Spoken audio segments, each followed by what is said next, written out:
Ce sujet toujours sur le Burkina, où par ailleurs, depuis jeudi dernier, un convoi de l'armée française est bloqué par des habitants en colère près de Kaya, l'obligeant à arrêter sa progression vers le Mali. C'est une première depuis le début de l'intervention de la France au Sahel il y a 8 ans. Guillaume Villadier. André de rentrer chez vous? Ouais, rentrez. Allez-y, on ne veut pas de vous ici. Bloqué pendant 3 jours par une foule en colère, ce convoi français en route pour le Niger a fini par rebrousser chemin pour une destination inconnue. Les manifestants disent ne plus supporter le défilé des troupes suréquipées de l'opération Barkhane, alors qu'au Burkina Faso, les attaques et les massacres de civils par des groupes armés se multiplient. Nous ne voulons plus que l'armée française serve de transit sur notre territoire.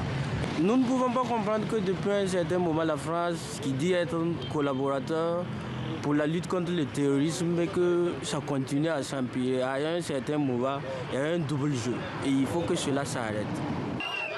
Face aux accusations de certains manifestants selon lesquels le convoi français devait livrer des armes aux djihadistes, le chef de la diplomatie française dénonce une opération de désinformation. Il y a des manipulateurs, là aussi, par des réseaux sociaux, par des fausses nouvelles, par l'instrumentalisation d'une partie de la presse qui joue contre la France.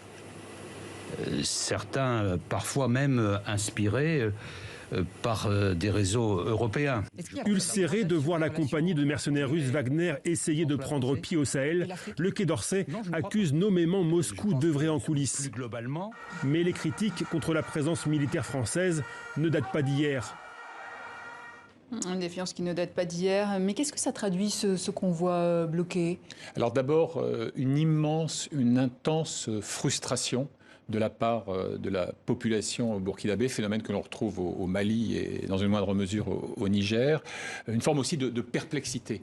On ne comprend pas. Combien de fois ai-je entendu dans le Sahel central les jeunes gens me dire mais comment la 4e ou 5e armée du monde est-elle à ce point incapable de venir à bout d'une bande de djihadistes? Donc il y a quelque chose là, je dirais presque de légitime et de sincère. Mais ensuite, effectivement, il y a des populistes, des démagogues localement et à l'échelon international qui font leur miel de cette douleur authentique. Si vous voulez, quand j'entends Jean-Yves Le Drian imputer l'intégralité du phénomène à des manipulations russes ou turques, non. Il serait absurde de nier l'existence de ces manipulations. En ce moment, on sabre la vodka et le mousseau géorgien au Kremlin, évidemment, hein. Ça fait très plaisir aux stratèges moscovites. Mais il est tout aussi inepte, à mon sens, d'en faire le facteur exclusif. C'est une équation à X inconnus. Ouais, ceci en est une. Justement, on va écouter à ce propos Pascal Yanni, porte-parole français du chef d'état-major des armées. Il en parle justement, il était l'invité du 64.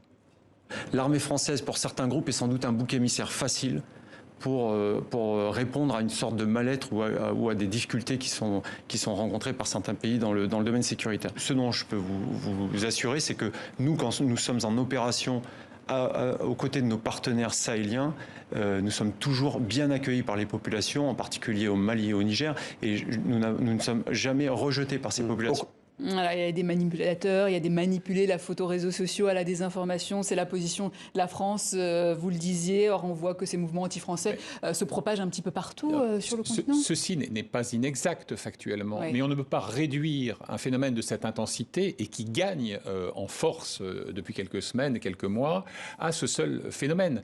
Il y a la rencontre, effectivement, entre cette exploitation démagogique de cette rancœur populaire, et puis il y a aussi encore une fois, une incapacité à démontrer sur le terrain, parce que c'est une guerre ingagnable, et on le sait depuis longtemps, qu'on peut éradiquer le fléau djihadiste. Donc il y a de la désinformation des deux côtés, finalement? C'est-à-dire que, non, je ne renverrai pas deux à dos les uns et les autres. Ce que j'ai dit simplement, c'est que dans l'équation complexe que constitue l'enjeu sahélien, c'est une des inconnues, mais ça n'est pas la seule. Et à force de, en quelque sorte, opter pour une forme de déni d'autres facteurs qui expliquent la rancœur populaire, on risque évidemment de passer à côté du remède et aussi de mettre en difficulté les chefs d'État eux-mêmes.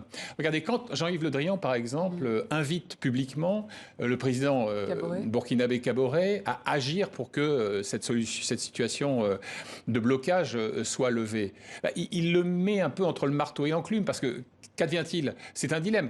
Ou Kaboré, mais on pourrait dire la même chose de Mohamed Bazoum au Niger, obtempère en quelque sorte, et il alimente le procès en inféodation à l'ancienne puissance coloniale, où il s'y refuse et il se met même en une position extrêmement fragile. Donc, je pense que tactiquement, il faudrait admettre qu'on ne peut pas tout imputer à des manipulations qui, par ailleurs, sont incontestables. Et ce n'est pas à la France d'intervenir face à cette situation de convoi bloqué, par exemple?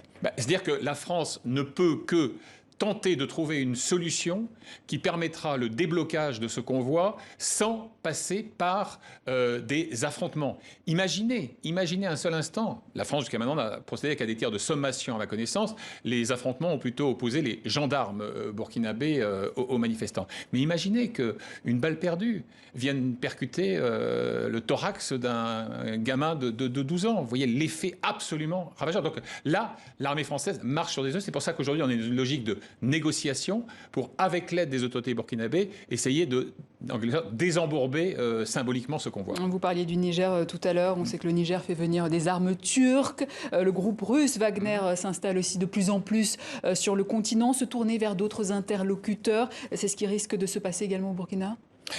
Ça me paraît assez acrobatique parce que, encore une fois, la situation de l'exécutif burkinabé est extrêmement fragile, précaire aujourd'hui.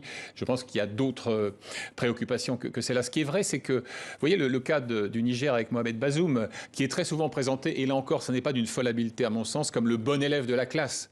Alors que Ibrahim Boubacar Keïta, hier, je parle du Mali, ou la junte aujourd'hui, sont plutôt présentés par un Emmanuel Macron quasiment comme les cancres de la classe. Mais vous voyez à quel point ce type d'attitude, ce ne sont pas les mots qui sont employés par les officiels français, mais c'est comme ça que c'est perçu, peut en quelque sorte enfermer les chefs d'État, encore une fois, dans une situation assez intenable. Vincent Hugeux, merci pour votre analyse.